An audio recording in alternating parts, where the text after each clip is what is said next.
बोल भागवत भगवान की जय। बोलो हनुमान जी महाराज की जय। कल हम सभी लोगों ने श्रवण किया कि किस प्रकार से भगवान इंद्र के घमंड को तोड़ते हैं। लोगों ने कहा, ये कन्हैया तुम्हारे अंदर इतनी शक्ति कहां से आ गई जो तुम मात्र 7 वर्ष में ही 7 कोस के गिरवर को धारण कर लिया। आखिर तुम्हारे अंदर इतनी शक्ति कहां से आ गई? भगवान ने कहा, देखो इसमें हमारी कोई शक्ति नहीं। और सुनो ग्वाल वालों, इसमें सबसे बड़ा योगदान तो आप सभी का है। कछु माखन शोभल बढ़ो, कछु गोपन करी सहाय। श्री राधे जो को कृपा से मैंने गिरवर लियो उठा। अरे सुनो, कुछ तो तुम्हारा हमारा शक्ति था, कुछ तो जो हम तुम्हारे घर आकर के माखन खाते थे उसकी शक्ति थी। और सुनो, इसमें विशेष योगदान श्री राधा रानी का है। राधा रानी ने विशेष योगदान दिया है। भगवान ने सोचा कि अगर हम बता देंगे कि मैं ही गोवर्धन उठाया हूं तो लोगों को पता चल जाएगा कि मैं भगवान हूं। और जब लोगों को पता चल गया कि मैं भगवान हूं तब मुझे वो प्रेम मिलने वाला नहीं। वो प्रेम मुझे नहीं मिलेगा जो आज एक ग्वाल बाल के रूप में प्राप्त होता है। भाई आप ही जान जाए कि वो भगवान है तो आप उनसे सोच समझकर बात करेंगे। अगर वो आपका मित्र रहेगा तो मित्र से तो कोई भी बात कर सकते हैं, लेकिन अगर आप किन्हीं भगवान को देख लें तो आप भगवान से जल्दी कोई बात कहने वाले नहीं। भगवान ने कहा, देखो इसमें विशेष कृपा राधा रानी की। राधा रानी का विशेष योगदान है। जीवन में हमेशा कभी भी अपने अहंकार का परिचय मत दीजिए। भगवान ने कहा, अगर मैं कह दूंगा कि मैं गोवर्धन उठाया हूं तो मुझे अहंकार आ जाएगा, और जहां अहंकार आ जाता है वहां पर सारी विद्या समाप्त हो जाती है। नाश के जरिया 3 है, धन घमंड बहुवंश। ना मानो तो देख लो रावण कौरव कंस। नाश का 3 जरिया है। भगवान ने सोचा कि अगर हम कह देंगे कि मैंने गोवर्धन को उठाया है तो मेरे अंदर घमंड आ जाएगा। और हाँ मेरी माँ, एक बार घमंड आ गया तो पूरे जीवन को लेकर के मैं आप सभी को बार बार कहता हूं और आज भी कह रहा हूं कि कोई भी काम में अपनापन मत दिखाइएगा। मेरे द्वारा हुआ, जहां आप कहेंगे मैंने किया है वहां लाख कर लीजिए, सब 0 के बराबर।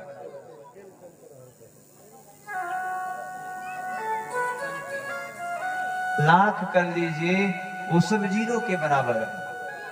लेकिन जहां आप सबको मिला करके कहते हैं वो बहुत बड़ा यज्ञ माना जाता है। हम कर लेंगे, आपके बस की बात है ही नहीं। हमने बताया था ना कि परिवार को चलाने के लिए भी 2 लोगों की आवश्यकता पड़ती है।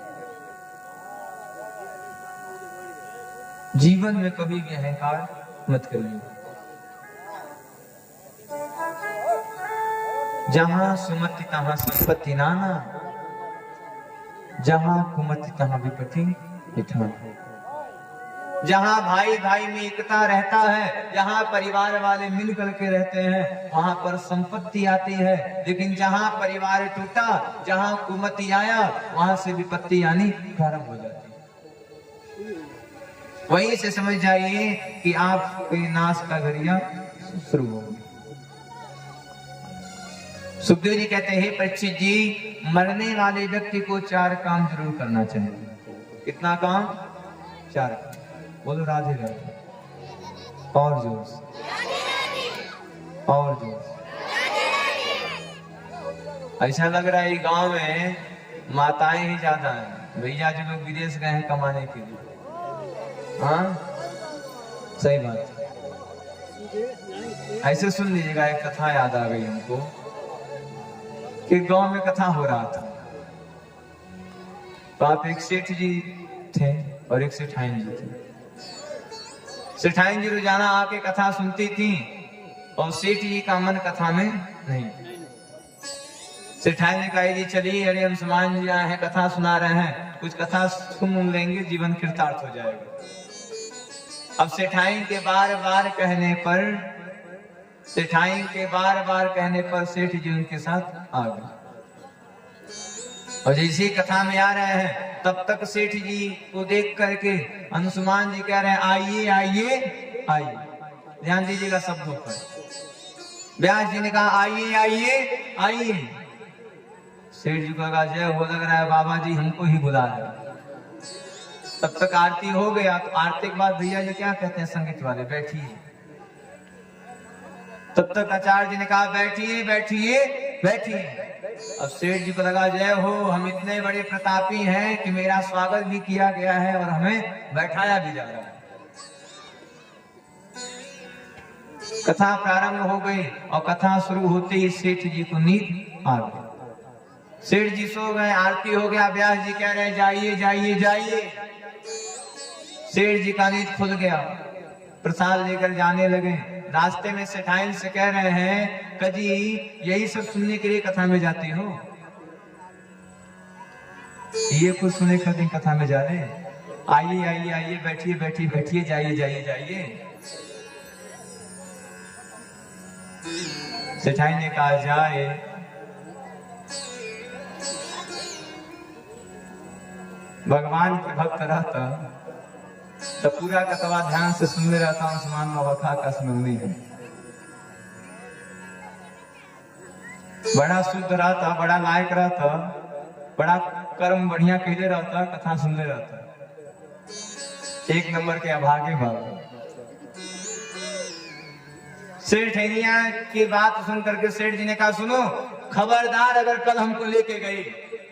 सेठाई ने कहा, तुम्हारी संग आदमी 9 जाओगे, ठीक है। देखिए, फिर 7वें दिन की कथा प्रारंभ हो गई। अब सेठाई जी फिर आ गए। इधर गांव वाले आकर के कथा सुन रहे हैं। तब तक बगल वाले गांव में 4-5 चोर रहते थे। उन चोरों को पता चल गया कि कथा हो रहा है और सब लोग जाकर के कथा सुन रहे हैं। चलो चलते हैं और लोगों के घर में से चोरी करते हैं। संयोग से पूरा गांव बैठ करके कथा सुन रहा है, लेकिन सेठ जी नहीं गए। अब 4 गो चोर आ गए बंदूक लेकर। अब सेठ जी जैसे ही चोरवा को देख रहे हैं, सेठ जी का हालत खराब। अब हालत खराब हो गया तो क्या बोलेंगे तो पकड़े जाएंगे। क्या बोले? सेठ जी को कोई बात नहीं याद आया, कथा की बात याद आ गई। चोर जैसे ही सेठ जी के घर में घुस रहे हैं, सेठ जी कह रहे हैं, आइए आइए आइए। चोरवा को लगा, देखो सेठ जी देख रहे हैं, चुपचाप बैठ जाओ। सारे चोर बैठ गए। सेठ जी ने कहा, बैठिए बैठिए बैठिए। सेठ जी तो डर के कह रहे हैं ना।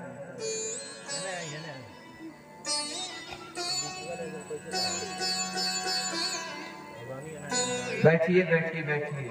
चोरों को लग गया, बस करो, सेठ जी देख रहे हैं। अब चोरों को कौन बताए, सेठ जी देख नहीं रहे हैं, डर के मारे ही वजिए निकलना। एक दिन कहा, भग चलो, अगर पकड़े जाएंगे तो गांव वाले बहुत मारेंगे। चोर भागना प्रारंभ कर देते हैं। सेठ जी कह रहे हैं, जाइए जाइए जाइए। अब तो सुबह हल्ला हो गया, अरे सेठाइन जी, अरे आपका घर चोरी होते होते बच गया। सेठैया ने कहा कि हम तो नहीं जानते जीवन में कौन अच्छा कर्म कैले रहा। बताओ कैसे घरवा बच गए। सेठ जी ने कहा देख बताओ तनी दिस यही है न तो कहा देख कथवा में जब गई रहनी तो कथवा के तीन ही बतिया याद आइए आइए आइए बैठिए बैठिए बैठिए और जाइए जाइए जाइए। देखिए ये बतिया कहनी। सेठिया ने कहा जाए तीन बतिया सुनला तो बच गई, पूरा कथवा सुनने रहता तो जीवन संवर गया। यही जाके तो दसाना ही।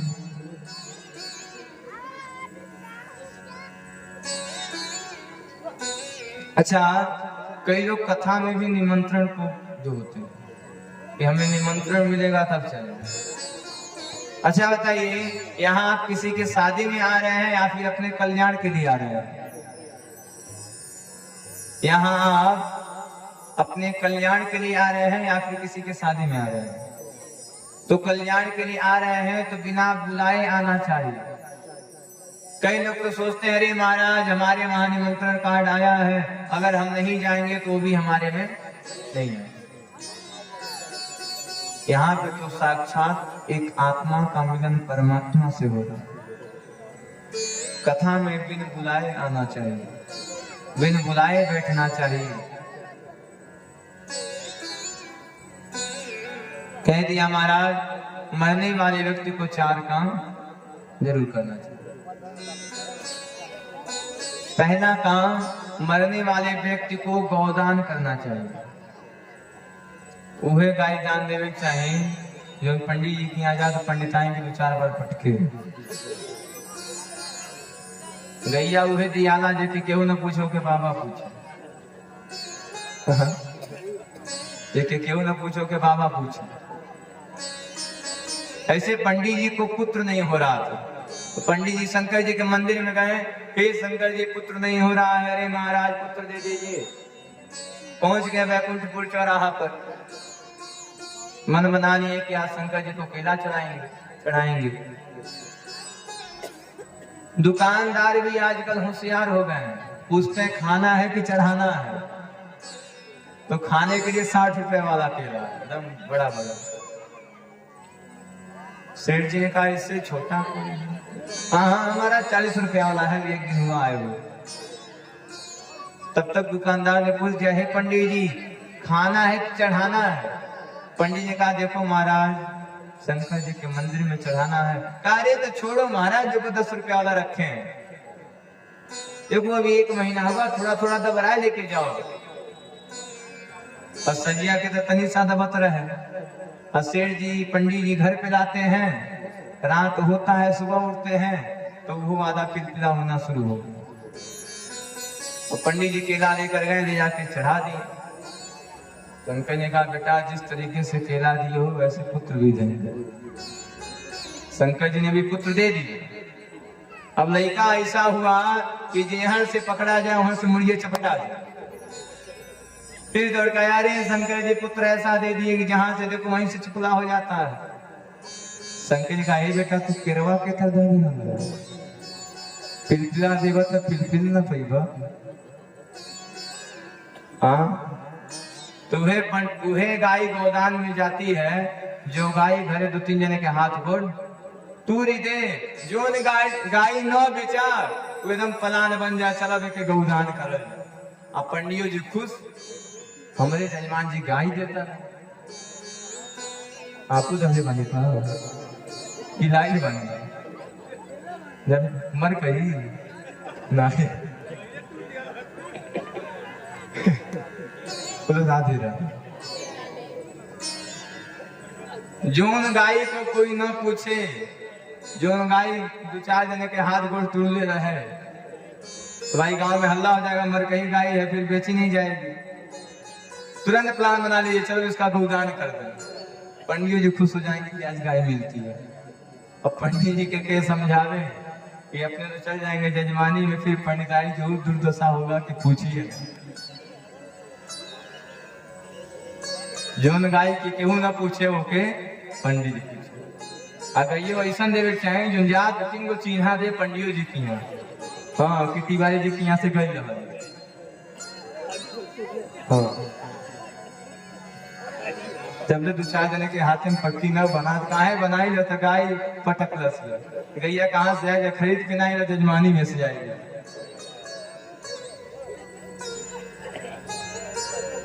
शुद्ध देना चाहिए। क्यों?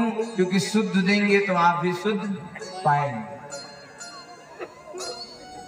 मर कही देंगे तो पतो ये मर कही भी देंगे।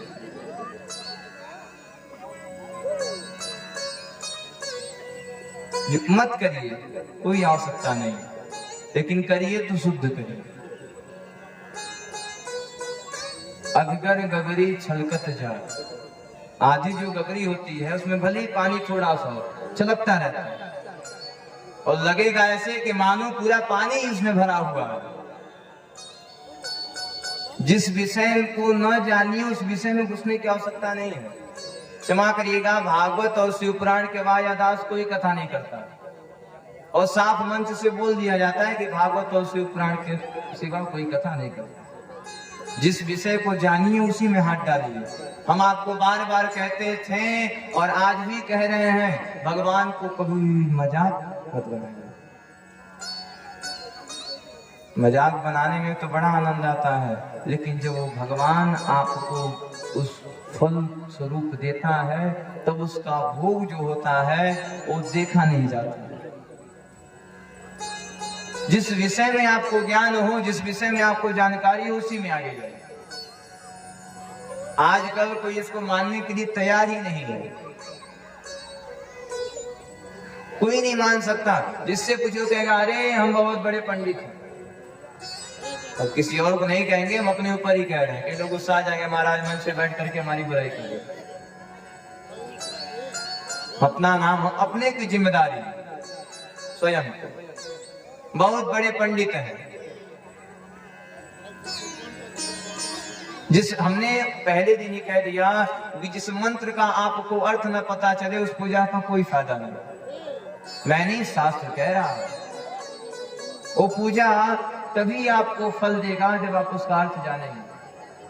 और इसमें जजमान की भी क्या गलती है भाई? जजमान तो निस्वार्थ भाव से जो पंडित जी कह रहे हैं वो ला रहा है। यह बात में नहीं कहनी चाहिए कि आज 100 में से 80% पंडित जी बोल रहे हैं। उसका नतीजा है लोग थोड़े से लालच करने की वजह से अपना अस्तित्व तक खो देते हैं। थोड़े से लालच। अच्छा बताइए, अगर आप हमें 1000 दे दें तो 1000 से हमारा क्या हो जाएगा? क्या हो सकता है? 1000 10,000 से क्या हो जाएगा हमारा? कुछ नहीं होगा। लेकिन अगर वो 10,000 अगर निस्वार्थ भाव से हम लेते हैं आपको, अगर आप कुछ गलत कह करके लेते हैं तो हमें भी बचने वाला नहीं है। हमारे ऊपर तो लग जाता है हमारा। अगर जहां थोड़ा सा हमसे गलती हुआ वहां में अपने आप महसूस हो जाता है मुझे यहाँ गलती हुआ था, मुझे उसका भोग मिल गया। अच्छा, आप सभी के मन में एक प्रश्न होता है, महाराज हम इतना पूजा पाठ करते हैं फिर भी हमको दुख मिलता है, और फलाने कोई पूजा पाठ नहीं करते फिर भी वो आगे बढ़ते जा रहे हैं। अभी सबके मन का प्रश्न होता है ना कि हम तो कोई पूजा पाठ करते हैं, चाहे जो पूजा पाठ कर लें फिर भी हम आगे जाने वाले। सबके साथ होता हो, आप बहुत पूजा पाठ कर रहे हैं फिर भी पीछे हैं, लेकिन आपके बगल वाला कोई भी पूजा पाठ नहीं कर रहा है फिर भी आगे जा रहा है। सबके मन का प्रश्न होता है ना। तो आज जान लीजिएगा, जान लीजिएगा। भैया जी लोग आगे आ जाएं, माताएं जो हैं थोड़ा सा और आगे आकर के एडजस्ट कर लें। भैया जी लोग आगे आ जाइए, आप सभी लोग आगे आ जाइए, आगे जाइए, ताकि पीछे से माताएं भी, आपके पीछे से माताएं बैठ जाए। आगे आ जाइए, आ जाइए। आप लोग एक किनारे आ जाइए ताकि पीछे से माताओं को कोई दिक्कत ना हो, और एक लाइन और आप ऐसे लगा करके बैठ सकते हैं।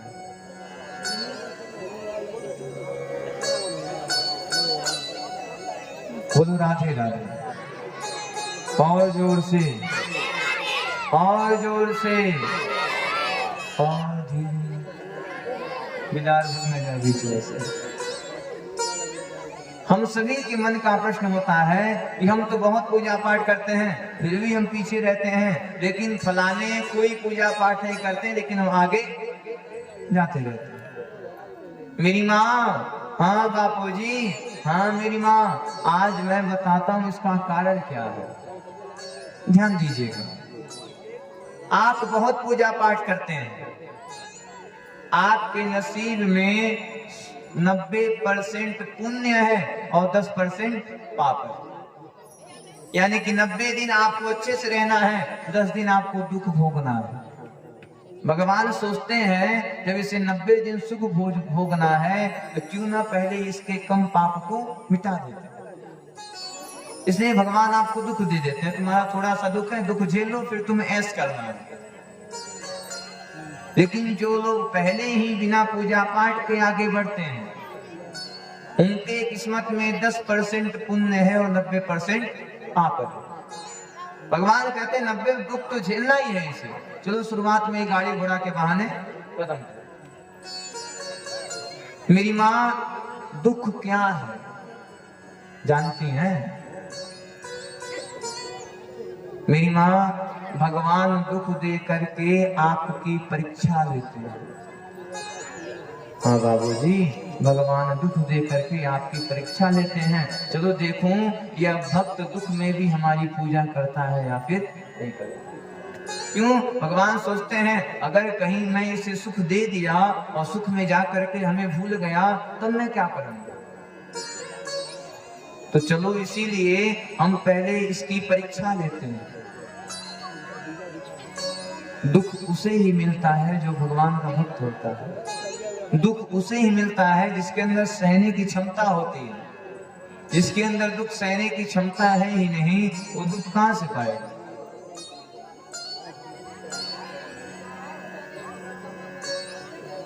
तो मरने वाले व्यक्ति को सबसे पहले गोदान कर लेना चाहिए। कह दिया दूसरा, कहा महाराज दूसरा कन्यादान। सबसे बड़ा दान कन्यादान। कन्यादान भी जीवन में एक बार कर लेना चाहिए। भगवान अगर आपको अवसर दें तो हर साल एक कन्यादान करिए। अगर भगवान ने आपको उस लायक बनाया है तो हर साल कन्यादान करिए। अगर नहीं कुछ है तो आप एक कन्यादान जरूर करिए। सबसे बड़ा दान कन्यादान। हम जनी रखे आओ तो यह गाँव में कहीं ना आपको। तो सबसे बड़ा दान कन्यादान। तीसरा है, कहा तीसरा मरने वाले व्यक्ति को भागवत कथा सुन लेना चाहिए। और भागवत भी शास्त्र सम्मत होना चाहिए, शास्त्र की जानकारी होनी चाहिए। लीजिए आज मैं आपको एक बात बता देता हूँ कि जिस कथा में जाने से आपको कोई ज्ञान प्राप्त नहीं हो रहा है उस कथा में जाना बंद करें। कथा में तब जाइए, तब बैठिए जब आपको कुछ ज्ञान मिले। टाइम पास करने की आवश्यकता नहीं है। कोई जरूरत नहीं है कि पंडित जी आए हैं तो बैठना ही है। जहां जाने से आपको कुछ न मिले, जहां जाने से आपको कुछ ज्ञान न मिले वहां शास्त्रीणाम च कर्तारो शास्त्राविदो नरः।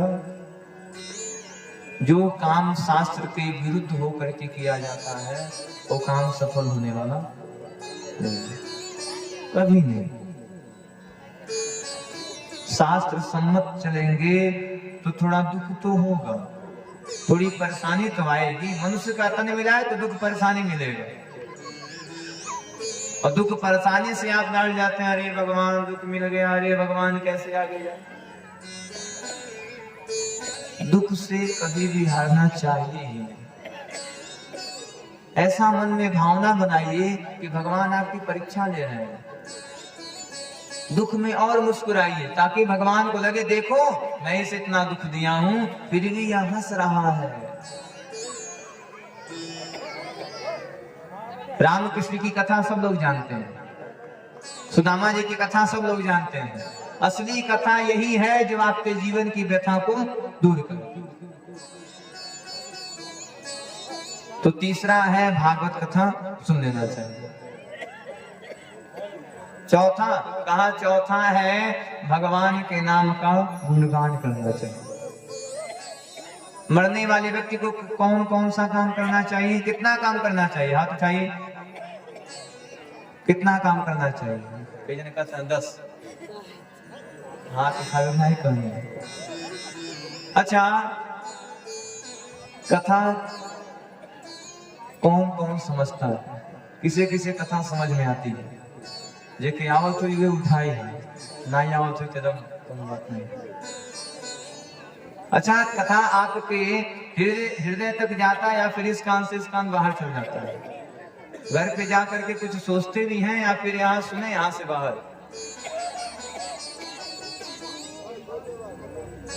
हमें तो दृढ़ विश्वास होगा कि जरूर आपके हृदय तक जाता होगा। क्यों? क्योंकि जब कथा को हृदय से कहा जाएगा तब वो हृदय के पास जाएगा। जब कथा को दिमाग से कहा जाएगा तब कथा आपके कान में जाएगी, इस कान से बाहर। जिस कथा को हृदय से कहा जाता है वो कथा हृदय तक जाती है।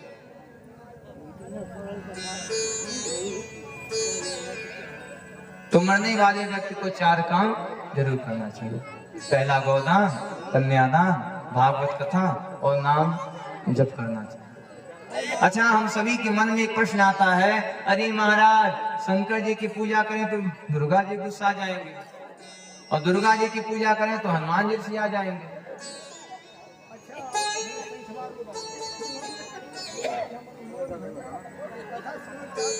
जी, मैं इस भी प्रश्न का आपको दे रहा हूं उदाहरण। कई लोग कहते हैं कि सूतक में कथा नहीं सुना जाता। कई पंडित जी लोग कहते हैं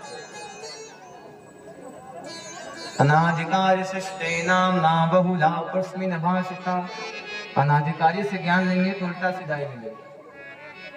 कहा गया है कि सूतक में कथा सुनने से उसको भी पुण्य मिलता है, और जो आत्मा दिवंगत हो गया है उसे भी पुण्य की प्राप्ति होती है। वो आत्मा भी अजर अमर हो जाता है, वो आत्मा भी भगवान के पास चल जाता है और सोचता है, जय हो, मेरे परिवार वाले कितने अच्छे हैं कि मेरे मरने के बाद मेरे लिए कथा सुन रहे हैं। आप भी कथा सुन सकते हैं, और यह भागवत कथा है। अच्छा, यह बताइए, लोग कहते हैं जीते जी कथा सुनना चाहिए। धुंधकारी मरा था कि नहीं मरा था? धुंधकारी मर गया था ना, उसके लिए कथा हुई कि नहीं हुई? मेरी माँ, यह जीते जी भी कथा होती है और यह भागवत कथा मरने के बाद भी होती है। अब अनाधिकारी से कुछ भी पूछेंगे तो उल्टा सीधा बते भी करेगा, इसे नहीं करना चाहिए, वैसे नहीं करना चाहिए। इसी कहा जाता है अधगर गगरी चल कर। तो सूतक में भी आप कथा सुन सकते हैं, और भी भागवत महापुराण। इस पुराण को सुनने से आपके पितर भी खुश हो जाएंगे। अरे जय हो, कितने अच्छे हमारे परिवार वाले हैं कि मेरे मरने के बाद लोग भागवत कथा सुन रहे हैं। वो पितर भी, वो आत्मा भी परमात्मा में विलीन हो जाता है। अच्छा, सूतक लटका है तो लोग भगवान की पूजा करना बंद कर देते हैं। भगवान की पूजा बंद, शरीर बाहर है लेकिन अंदर खिचड़ी बननी शुरू हो जाती है। जल्दी जल्दी खिचड़ी खा लो। बात से एक नहीं सही है। डेड बॉडी बाहर है लेकिन लोग अंदर खिचड़ी बनाना शुरू कर देते हैं। जल्दी जल्दी खाओ, जल्दी जल्दी, कोई देखे नहीं। खाना तो नहीं भूलते हो, आत्मा को जला करके आते हो तब तो खाना नहीं भूलते हो। दोनों टाइम चकाचक चाहिए, और भगवान की पूजा कहाँ का विधान है? अरे सूतक में भी भगवान के नाम का जप करना चाहिए। क्यों? क्योंकि वह आत्मा भी कहेगा, जय हो, अरे मेरे लोग मेरे कल्याण के लिए भगवान का नाम ले। भागवत देखिए, भागवत एक ऐसी कथा है जो जीते जी भी कल्याण करती है और मरे हुए व्यक्ति का भी उद्धार करती है। भाई धुंधकारी जीवित था नहीं था, धुंधकारी तो मर गया था, उसके मरने के उपलक्ष्य में कराया गया भागवत। आप लोग शिक्षित हैं, आप लोग सब कुछ समझ सकते हैं। मैंने कहा था ना कि एक अच्छे व्यक्ति का संगत होना चाहिए जो आपको सही और गलत का भेद बताए। तो हमने कहा गया है त्रि संध्या वाश्वदा वेनम त्रि संध्या पश्वदे नरः, कि जो खुद कभी भगवान का पूजा नहीं किया है वो आपको सही और गलत क्या बताए। यह भागवत पितृपक्ष में भी कराया जाता है। पितृपक्ष में जो भागवत कथा होती है यह पितरों के कल्याण के लिए होती है।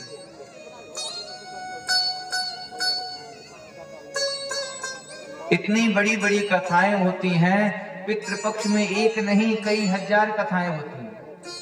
क्यों? क्योंकि वो जो आत्मा है वो भगवान के साथ है। तो आप भी लोग आकर के कथा सुन सकते हैं। आज निर्भरं वश्वदेवानामाशीनाभूषेणरः सर्वयोराश्वदेवानां आजनो भाश्वदेनरः। इधर भगवान धीरे धीरे बड़े हो रहे हैं। नंद बाबा एकादशी का व्रत रहते हैं और एकादशी के रात में ही द्वादशी समझ करके जमुना जी में जाकर के स्नान करना प्रारंभ कर देते हैं। वरुण लोक के दूत आते हैं और नंद बाबा को पकड़ करके वरुण लोक ले जा करके बांध देते हैं। इधर वृंदावन में शोर मच गया, अरे लाला नंद बाबा गायब हो गयो, नंद बाबा गायब है रवे, अरे लाला नंद बाबा रात में ही गायब हो गए। भगवान ने अंतर ध्यान लगाया, भगवान ने कहा नंद बाबा गायब नहीं हुए हैं, नंद बाबा को गायब किया गया। भगवान पहुंचे वरुण जी ने कहा अरे महाराज जय हो, अरे प्रभु कैसे आना हुआ, इस गरीब के कुटिया में आप आ गए। भगवान ने कहा मेरी सेवा कर रहे हो और मेरे पिता को बंदी बनाए हो। अरे प्रभु क्षमा करें, हमें नहीं पता था आपके पिता हैं। प्रभु इन्होंने गलती किया था, जैसा रात्रि में ही स्नान किया था। भगवान ने कहा छोड़ो मेरे पिता को छोड़ो। और भगवान अपने पिताजी को लेकर के नंद बाबा को लेकर के वृंदावन आ जाते। वृंदावन आ गए। इधर